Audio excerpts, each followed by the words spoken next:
Apa yang membedakan kapal udara dari aparatus terbang lainnya?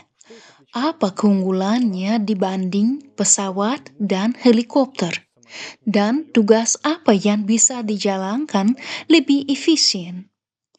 Tentu saja ini tentang daya angkat helium. Kapal udara bisa melayan tanpa menggunakan bahan bakar atau listrik. Bandingkan dengan helikopter yang harus terus memutar baling-baling dan menghabiskan bahan bakar. Atau pesawat yang butuh kecepatan propulsi dari mesinnya. Kapal udara yang seimbang cukup menggunakan energi minimal untuk stabilisasi di ketinggian tertentu. Inilah keunggulannya. Bisa melayang praktis tanpa biaya. Dan dalam waktu lama bukan? Benar. Ini keunikannya dibanding kendaraan udara lainnya bisa bertahan 1, 2, 3, 4 hari bahkan sebulan tanpa mendarat. Untuk kapal udara stratosfer bahkan bisa setahun. Meski itu kasus khusus, kapal udara biasanya dinilai dari daya angkut atau meter kubiknya ya. Ya, para ahli kapal udara mengukurnya dalam meter kubik. Biasanya kita bicara berapa kilogram atau ton yang bisa diangkat. Kalau kita mulai dari yang kecil sampai yang terbesar, di mana saja bisa digunakan dan apa keunggulannya. Kargo kan bisa diangkut pesawat atau helikopter juga. Memang bisa, pengiriman lewat pesawat sudah mapan dalam logistik modern, mahal tapi cepat. Helikopter lebih mahal dan lebih cepat lagi, tapi jangkauannya sangat berbeda. Yang menarik, kapal udara bisa mengangkut pesawat itu sendiri. Pesawat tidak bisa mengangkut pesawat lain. Pesawat butuh infrastruktur, bandara, landasan pacu, dan sebagainya.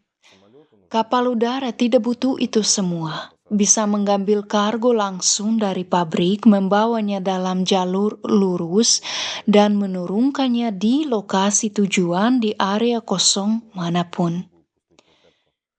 Tentu saja untuk kapal udara sangat besar ada caranya sendiri. Cukup dengan tiang tambat untuk bersandar dan menurunkan kargo dengan tali.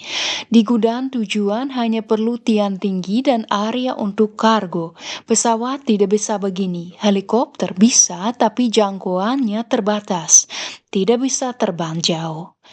Kapal udara bisa terbang sangat jauh.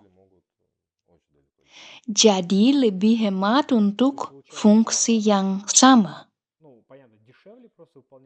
Menurut perhitungan teoritis dan pengalaman masa lalu, efisiensi bahan bakar kapal udara jauh lebih baik dari pesawat dan helikopter.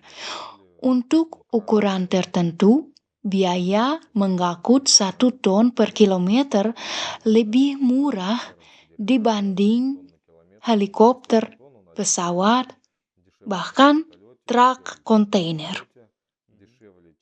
Kapal udara yang bisa mengangkat 200 ton sebanding dengan transportasi laut yang paling ekonomis di dunia. Sekarang drone populer untuk berbagai tugas. Ya, kita bicara dari kecil ke besar ya, mereka juga bisa menjalankan fungsi drone.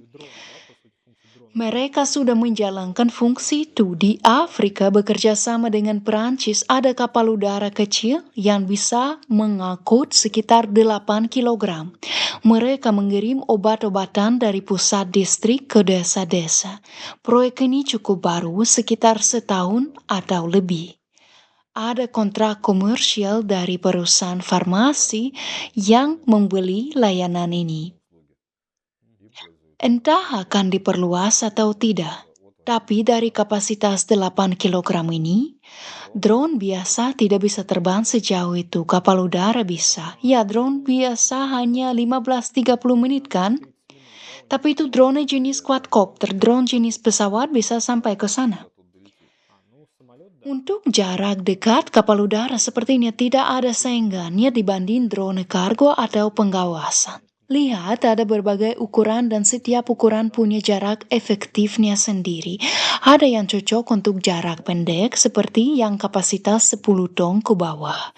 Di atas itu, untuk jarak menengah lebih besar lagi untuk jarak jauh. Kapal udara yang sangat besar yang bisa mengangkut kargo besar yang tidak bisa diangkut yang lain. Bisa untuk semua jarak. Bahkan untuk memindahkan dari pabrik ke pabrik, kadang lebih mudah memanggil kapal udara.